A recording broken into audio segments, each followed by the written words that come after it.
To install the element fire extinguisher in your track prepared car or your race car is quite simple when you have the roll bar mount. You have included clamps which go around the roll cage in your desired area and go through these two openings right here, and you tighten. You want to choose an area of the roll cage which is easy to grab from the seat of your car.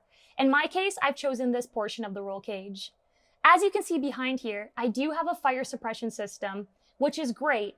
However, they have localized nozzles which only spray in specific areas of the car where the fire might not be.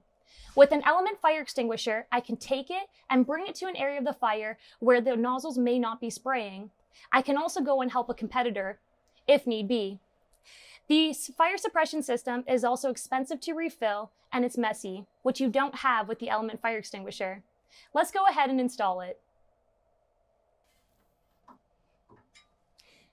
So now that the clamps are tightened, that concludes your installation process of your element fire extinguisher.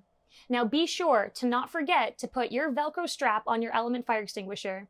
This adds an additional layer of protection against vibration. It was developed to not be so strong where you can't pull your element fire extinguisher off, like so.